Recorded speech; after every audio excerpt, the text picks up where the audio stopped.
The China and Africa podcast is brought to you in partnership with the Africa-China Reporting Project at Wits University in Johannesburg. The ACRP promotes balanced, considered reporting on Africa-China relations through innovative training programs held throughout the year. More information at africachinareporting.co.za.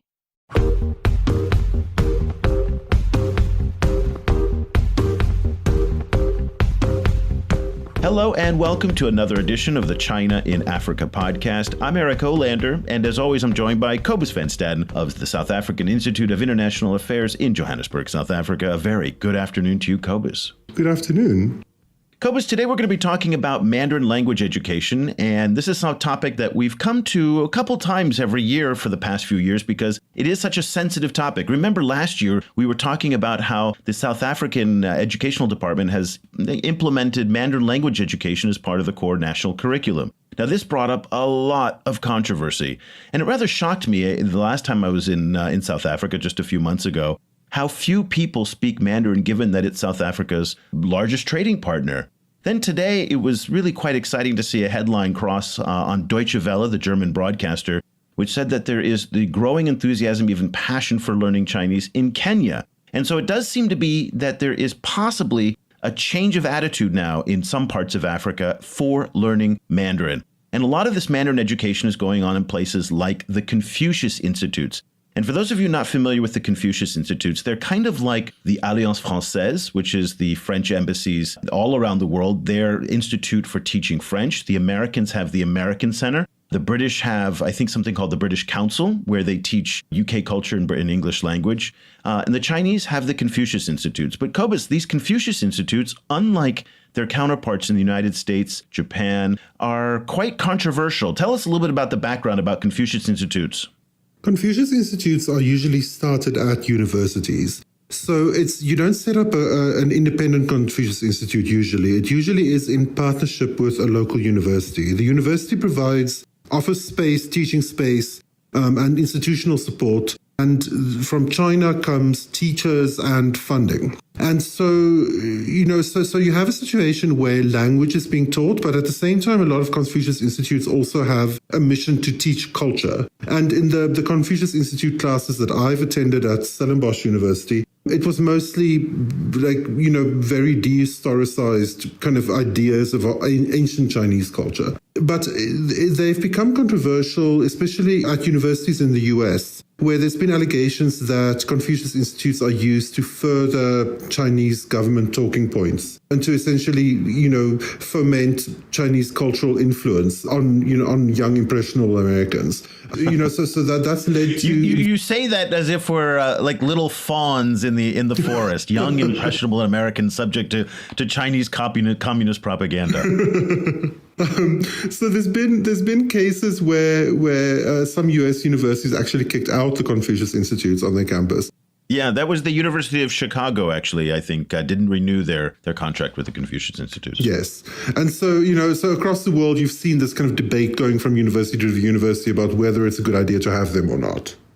Well, in the United States, it's gone so far that back in March, the U.S. Congress has drafted a bill that will require Confucius Institutes to register as foreign agents. I mean, that's how sensitive an issue it's become. Australia, it's also quite a sensitive issue, but in Africa, not so much. And that's why we're really happy to be able to talk about this issue, in part because it is perceived in very, very different terms. But I'd like to bring up this issue in part because it touches on culture, on language, on politics. And we're going to go to French West Africa in Senegal, where Ismail Anache, who is an independent journalist based in London of Somali descent, he recently came back earlier this year from a reporting tour in Senegal, in Dakar, where he reported on the Confucius Institutes there for a story that will come out very soon in the Hong Kong South China Morning Post newspaper. Ismail, welcome back to the program. It's great to have you back on the show.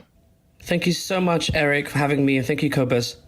Well, let's talk about what you were doing in Dakar, and you kind of picked up a little bit of the same sensibility that I was reading from Deutsche Welle, that there seems to be a lot more enthusiasm on the part of at least Senegalese for learning Mandarin. And that appears to be what the case is in some parts of Nairobi as well. Give us a little bit of an introduction to what the mood is in terms of learning Mandarin, and why do you think now it's becoming a more important topic? Right. Well, the Confucius Institutes, as you were saying earlier, Eric, are very prominent and spread out not just in Africa, but across the globe. But the reception they've had in Africa has been perhaps more positive. And I was in Senegal, in Dakar, on the ground to visit the Confucius Institute in Dakar, which is probably one of the most impressive in Africa, I'd say. It was opened in 2016, funded by the Chinese government to the tune of $2 million US. And the institute is located at a university in Dakar. It has a very impressive building which has all kinds of snazzy, sort of technology in the rooms. They have an amphitheater, they have a Chinese garden, and they educate 500 students who are not just Senegalese, but actually drawn from across Africa. The director of the institute, a man called Mamadou Fall, was telling me that they have, for example, over 12 African nations represented in the pool of students at the institute. And this institute doesn't only teach Mandarin, but it teaches also Chinese culture, Chinese history.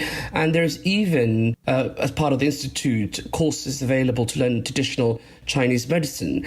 And what you see in Dakar is that it's a lot more than just standard learning Chinese. It's actually symbolic of a deeper relationship that China has struck with Senegal, which is a stable and democratic state and is seen as the gateway into French-speaking West Africa. And what you've also seen is in the last few months, Eric and Cobus, is that, I've been on the ground in West Africa. And the last time I spoke to you, I had just come back from West Africa. And I think it was just after President Trump had made those comments in regards to African nations and others. And I think those comments that Trump has made and the broader US retreat, you may say, across not just Africa, but across the world, has added an urgency to China's increasing role in the continent. And also, I think the backdrop to this story is that it's allowing the Chinese not just to do the things that they've been doing in Africa for a long time, at least in the last 2 decades of building roads and infrastructure and so on, but also increasingly they're moving into the cultural sphere. And the Confucius Institutes, whether they're in Dakar or Nairobi or other parts of the continent, represent this shift that's been happening. And finally, perhaps just to say, the other thing that's really interesting to me also, just talking to young people at the Institute, is that there is a great affinity increasing amongst young Africans and young Senegalese that I met there, who seem to be much more inclined towards Chinese culture, towards Chinese cuisine, and seem to have much more knowledge about Chinese movie stars and music and so on. So, Ismail, can you give us an idea? There's this issue that's been discussed so much in the US of furthering Chinese cultural influence. During your reporting, did you actually get a look at some of the curricula of these courses around Chinese history or Chinese culture? Like, what kinds of Chinese history and Chinese culture is being taught? Well, I think that's a really fascinating question. And one of the things that's really interesting about this story, Cobus, I didn't get to talk to Chinese people at the Institute. I got to speak to the Senegalese and Africans who were working there. I got to speak to the students who were obviously all Africans. But it was very difficult to try and get to speak to the Chinese who were there. And I did see a few Chinese teachers. Secondly, I did look at some of the material, but they were unfortunately Mandarin. I'm not a Mandarin speaker. But what I think is really interesting to me is, when Eric was saying at the top of the program, is that if you look at what's come out of the US Congress in March, lawmakers in the US Congress effectively put in a draft bill which would ensure that the Confucius Institutes would register as foreign agents, is that there is a clear concern in Western capitals and also in Africa that not just in terms of the curriculum and the kind of history that is being taught of that is Chinese history and other histories in these places, but also the kind of very, the fact that these institutes are funded and operated through the Chinese state are giving a lot of people concern. And I think when I was on the ground in Dakar, what I saw was a very impressive building with a lot of enthusiastic teachers and people who were working at the Institute. And actually, the director of the Institute, Mamadou Fall, who's a very charismatic man who's a professor of Asian history, Senegalese, he was, very insistent. I put the question to him that, is this really just, a kind of front, if you like, for the Chinese state? And is this really a propaganda tool for them? And he insisted it wasn't. And he said what was really interesting and different with, say, Senegal's history of dealing with their ex-colonial, power, France, is that when it comes to this Chinese today and them, dealing with the Chinese today, that actually it's much more of as he put it, a win-win situation because it's about cooperation. He, as a Senegalese historian, academic, and somebody who's leading this institute, gets to keep much more of his culture and his heritage. And actually, he gets to decide how he operates and runs his own institute without the kind of, oversight of the Chinese. And, another quick point to add to that is also, the whole situation with the fact that these institutes have not only propagated pretty fast, but often they're given as a gift. In many of these countries in Africa, they're given as a gift by the Chinese state. And of course, many people might question that and question the motives of that. Okay.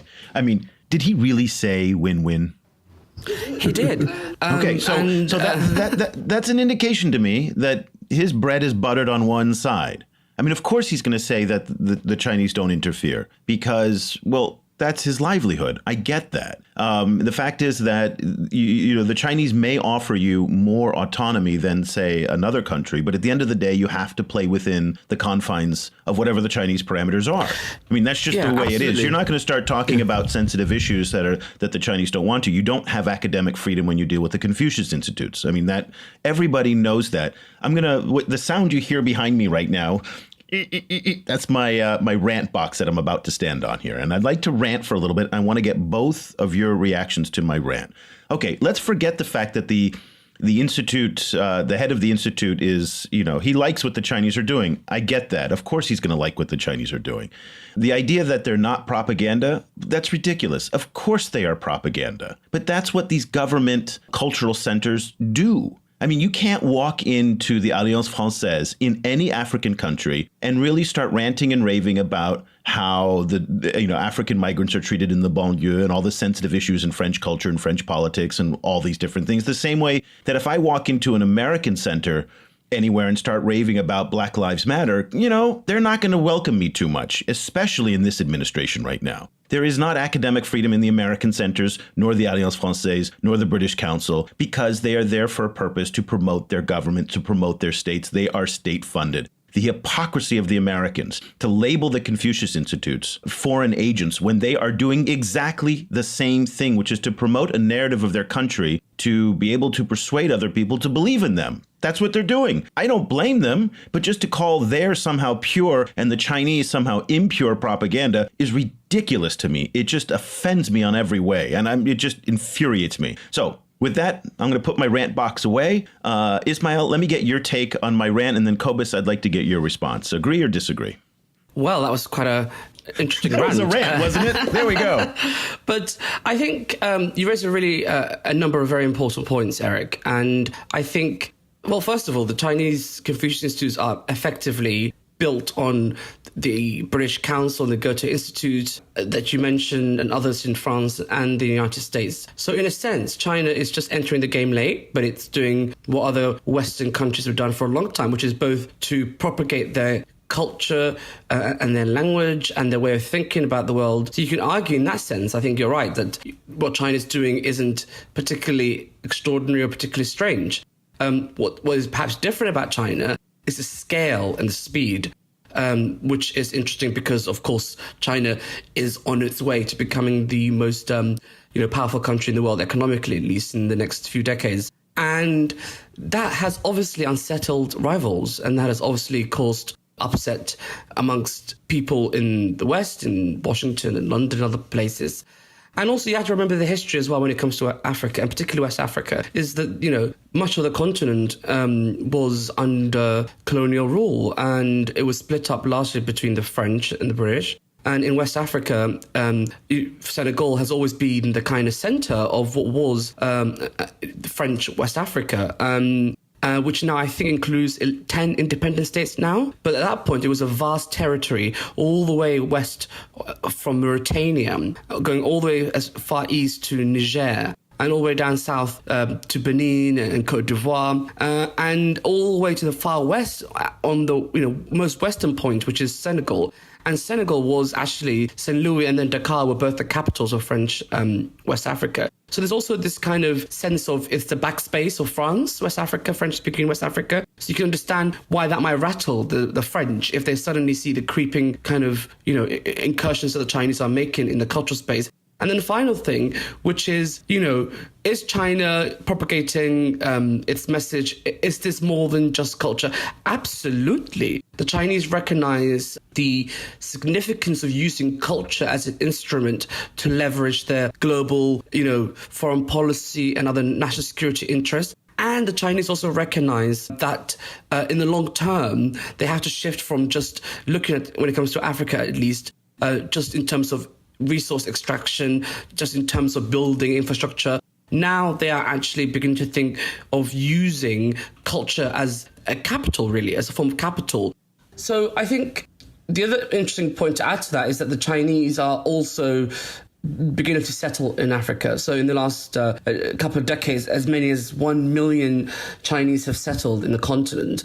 And there's a shift that's happening, and I observed that in Dakar, very much observed that in Dakar, which is at the very beginning, in the early 2000s, you might have seen Chinese come as laborers to work for Chinese state companies and some private enterprises. You've seen latterly the Chinese work to build railways in Ethiopia or to build ports, etc., all across the continent. But now you're seeing Chinese families settle, and I was surprised to see quite a vibrant, small still, but nonetheless growing Chinese presence in Dakar.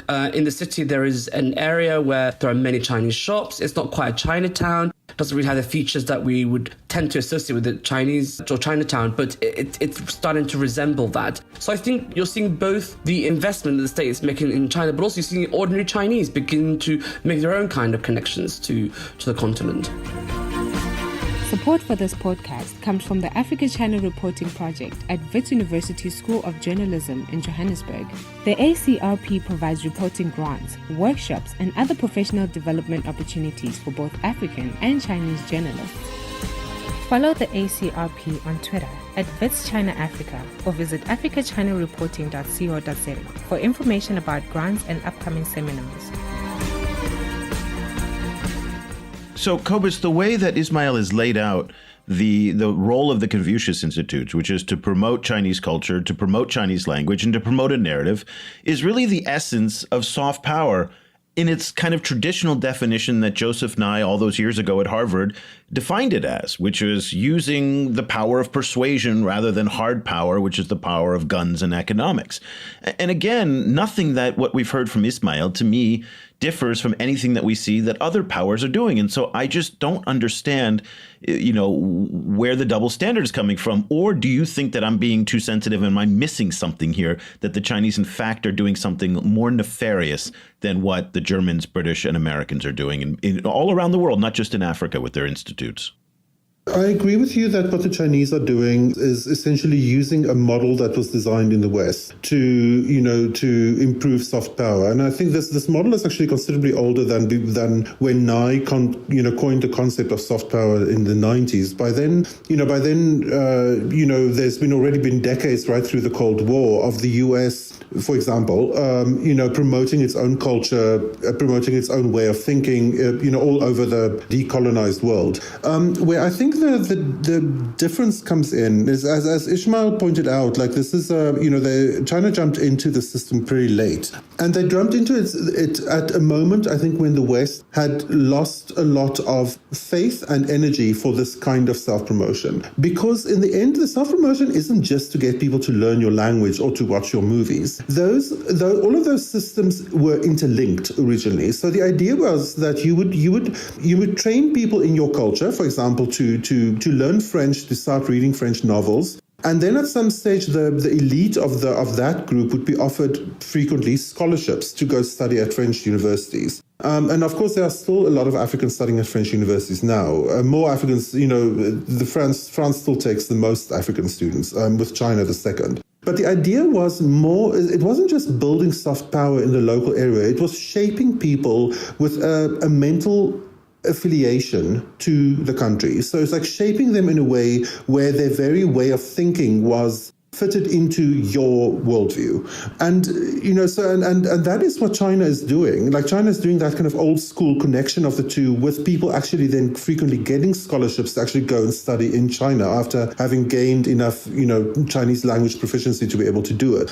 The difference in the West is that there's now, since that system has declined a lot in the West, and it's been replaced by a lot of newer xenophobia, to call a spade, and also a lot of concern about migration. And so a lot of pressure on foreign students. So the original system, the original machine that China has taken over has essentially broken down in the West, because you can now learn French or learn English at the British Council and then find it impossible to get a study visa to actually study in these countries. So the West is not interested anymore necessarily in shaping new world citizens with a Western way of thinking. But China still is interested in doing that with Africans. So I think that it seems to me that's where the big difference lies. What then the question that it then raises, and that I actually like to ask Ismail, to which extent do these Africans actually love Chinese language or Chinese culture, and to which extent is it simply the thing that's available?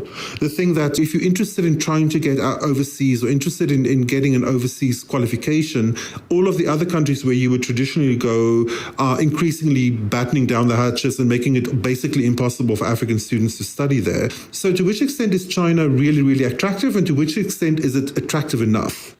I think that's a really great question, Cobus. And I think the attractiveness of China has increased, I would say, amongst ordinary Africans, particularly amongst young people. And the people I spoke to at the Institute in Dakar definitely felt that one of the main reasons that they should learn Mandarin was because they had seen the Chinese build infrastructure in their country. They had seen the presence of the Chinese increase in Dakar and in Senegal. And many of them thought that learning Mandarin would be a way to get a job in China, but also to get a job maybe in Dakar and Senegal, working with the Chinese or with Chinese companies. And I think the other thing is that you're seeing an increase in interest about China. And that's because the presence of the Chinese has increased across the continent, but also because, as you were saying before, there's been less interest perhaps over recent years from old colonial powers, say in Africa, whether the British or the French.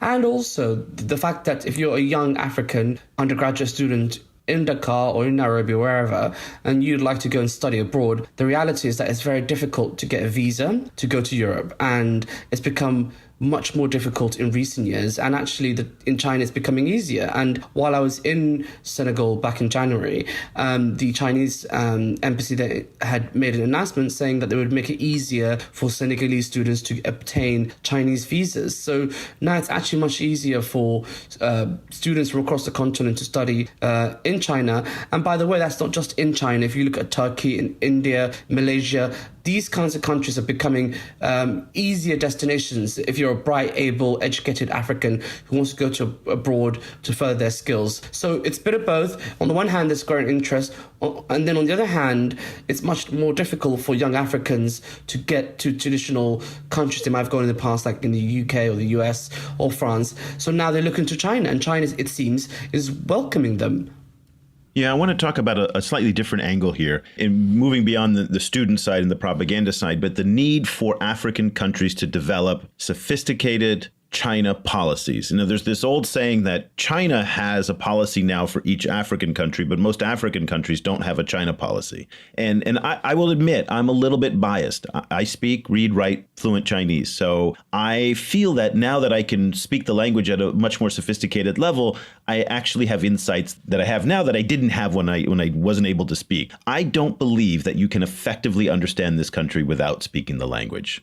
And I've heard that from other sinologists as well. Of course, there's a lot of academics out there who don't speak Mandarin. I'm just skeptical that if you don't understand and speak to people and get all the nuance and the texture of this very, very complicated culture, you're not going to understand how this place works, because they think and their policies and their history is so different from that of the West. And it's just radically different. So I think it's so important for these students who are coming back from studying in China, back to places like Senegal, and for the students who are at the Confucius Institutes to be learning Chinese so that countries like Senegal can develop more sophisticated China policies, to negotiate more effective deals, to not get ripped off, to be able to read the signs of when the negotiations are happening. Because what we're having now is this concern that we're building an unequal, unsustainable relationship between China and African countries. And this can't go on like this in many countries. And I'm really hoping that we're going to turn the corner and develop a whole new generation of young Africans who can speak Chinese and negotiate these better deals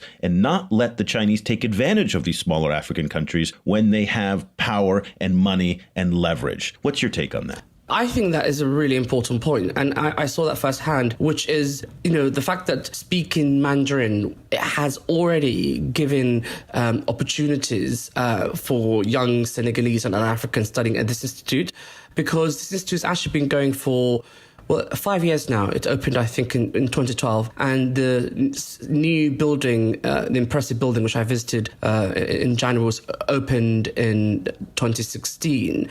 And some of the people who teach at the Institute today had actually studied at the Institute before and had got scholarships to Chinese universities, and they had spent 3 years or 2 years studying Mandarin at a Chinese university. One of them, who studied at Dalian University in China for 3 years, is now one of the teachers at the Institute. And he speaks fluent Mandarin, and what he was telling me was his perception of China changed for the better, but also he felt much closer to the Chinese, that he was able to be much more freely mix with them. And I think that is a really important thing for Africans to have, especially as you laid it out, Eric, in terms of imbalance that exists between China and that exists between African nations. And I also think what's really interesting, and I picked up on the ground, is that the dominant language in Senegal is Wolof.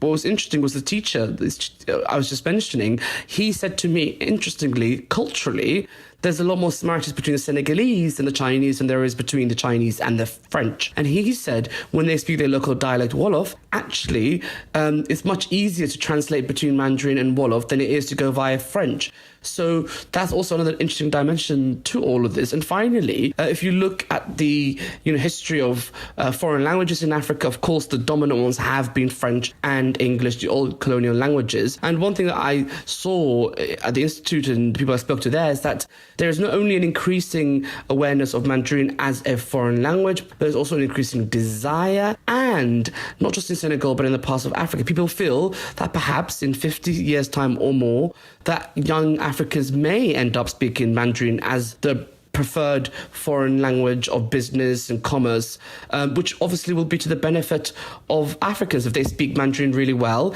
as you say, Eric, then that might surely help them in their dealings with China. Ismail, you mentioned in your article that a lot of these young Senegalese are also fans of Chinese pop culture. I wonder if you can talk a little bit about the role of pop culture in all of this, kind of influence building and language learning. And do you get the feeling that does it go anywhere beyond just simply loving particular kind of action movie stars, or kind of the glamour of Chinese contemporary action film? Or is there kind of a deeper engagement with the pop culture to the extent where it starts shaping your worldview? The way that the background to this question is I have a real interest in the popularity of US pop culture in Africa and the way that it relates to US soft power in Africa. So people always say that the US has a lot of soft power in Africa because its pop culture is so popular, and its pop culture is very popular. But if you look at the pop culture that is American pop culture that is popular among young Africans, it is frequently some of the cutting edge African American pop culture. So it's Beyonce, it's Donald Glover, it's a lot of the new TV and music things that's being made by young Black Americans who are all uniformly extremely critical of America. And where a lot of internal American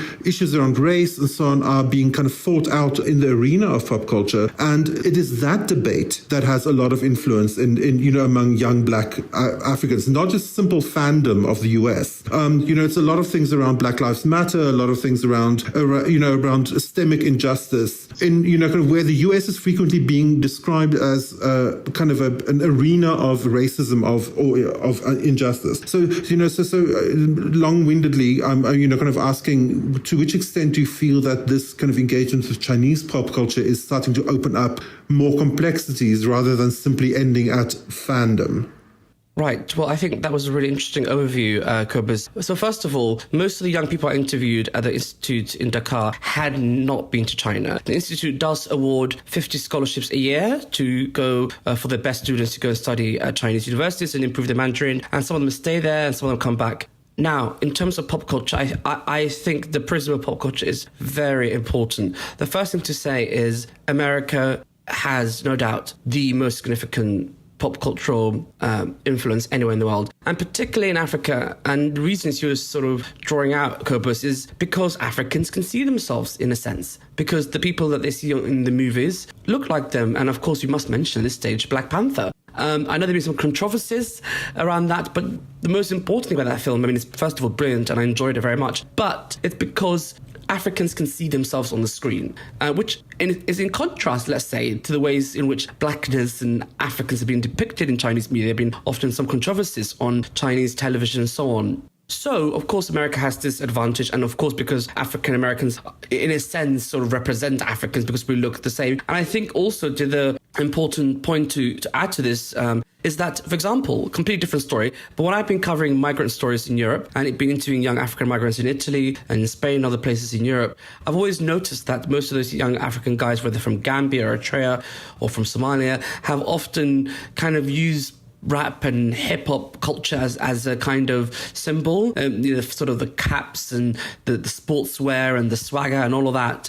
And it was interesting because they'd never been to the US, of course. But again, that is a cultural reference, and it's no longer just a cultural reference by the way, American and African-American culture. It's also a reference for non-Black and non-African peoples all across the world. Having said all of that, I think it's for sure the case that Chinese culture is beginning to get more interest in the continent, I'd say.